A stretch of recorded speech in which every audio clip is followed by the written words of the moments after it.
Conference a great campaign, and if we'd had a Labour government, they'd have got that big train order, wouldn't they, as well?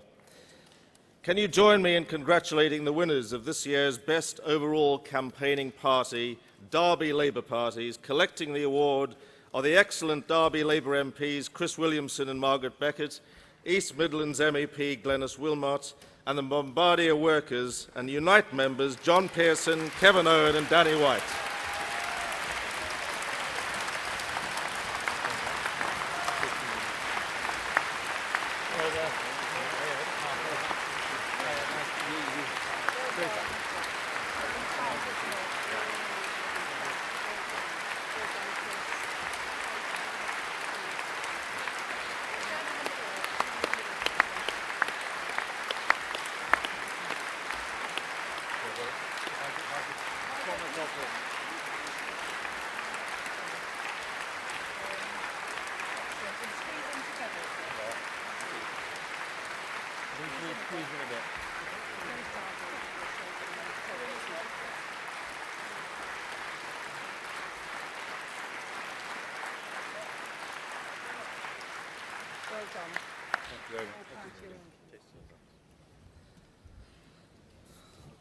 Colleagues, in asking for your support for the Refounding Labour to Win report and the NEC statement, I want to applaud the talent, energy and commitment we've seen at the rostrum today. We've got a really great Labour Party, haven't we?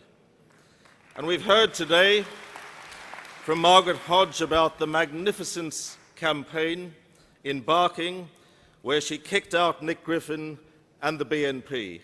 A great victory for us and a great victory for democracy too.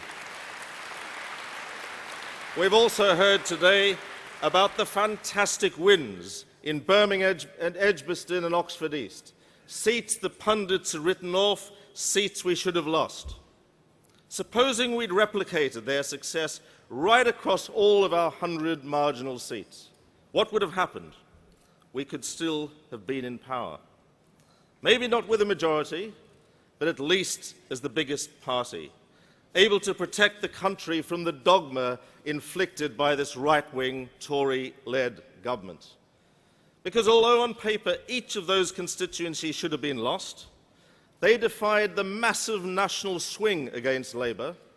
They won against the tide because through years of patient work in the community, they mobilised hundreds of supporters and not just members to campaign for Labour.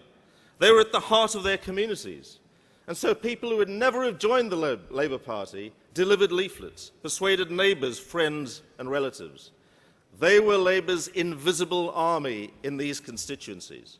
They went under the radar of ferocious attacks on our party, and Labour won there.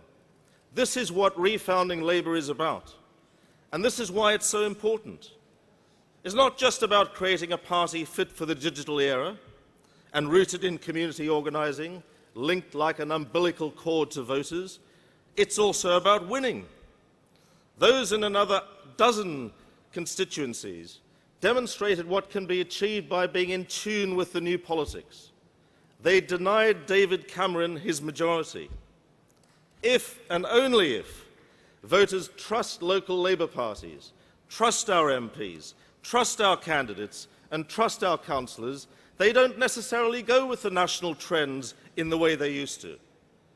In an age of 24-hour news and internet, politics may have become more global and national, but it's also become more local, and that's where our opportunity lies as a party. To build a vibrant movement capable of winning the next general election, Labour also needs to transform our policy making, because that's essential to rebuilding trust and support from our members, trade unionists and voters.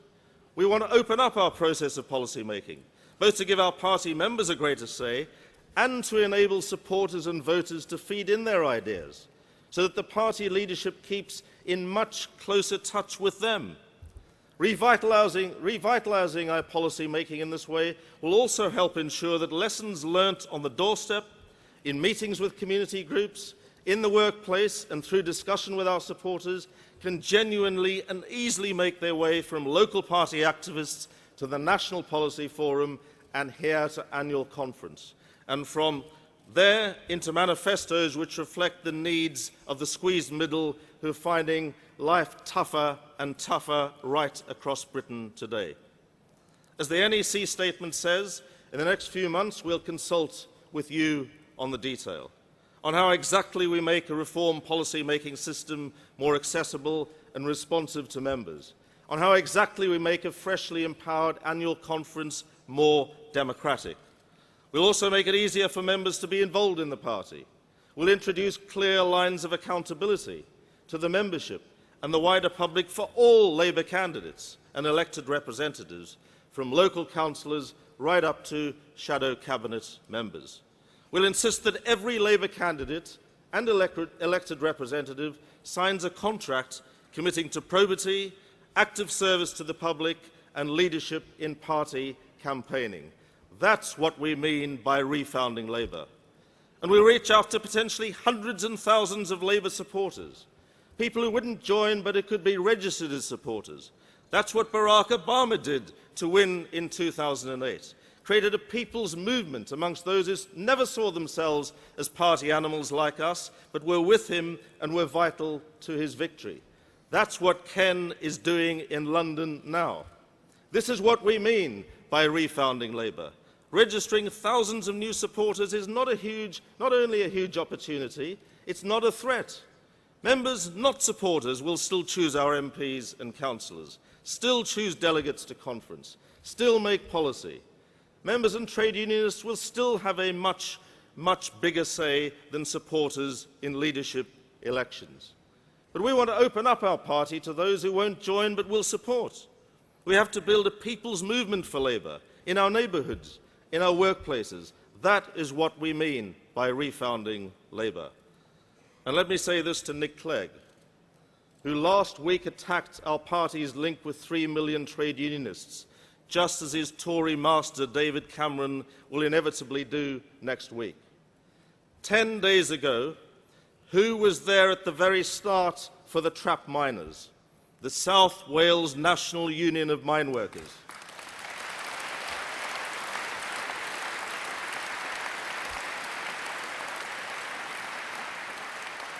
And who, after that terrible tragedy, is now looking after their traumatized families? Yes, the NUM. Trade unionism is vital in any society, and we as a Labour Party are proud of our union link. Whatever attacks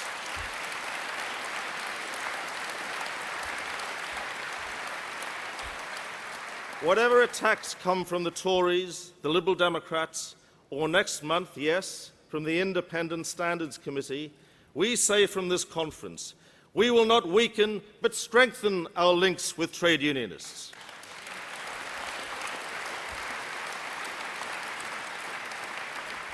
But conference agreement on these reforms is only the beginning. We have to implement them so that we genuinely do refound Labour. And this cannot be achieved from above, even with an annual conference mandate. It can only be delivered from below, at the grassroots of our movement, in every constituency party. This is the challenge for each and every one of us, to build a quite different type of party in tune with the new politics rather than remaining with the old. If we achieve this, and last year's general election successes in constituencies like Barking, Edgbaston and Oxford East show that we can, then we will have leapfrogged the other major parties and left them stuck behind. Now let's go out and together get on with the job of refounding Labour to win. Thank you, Conference.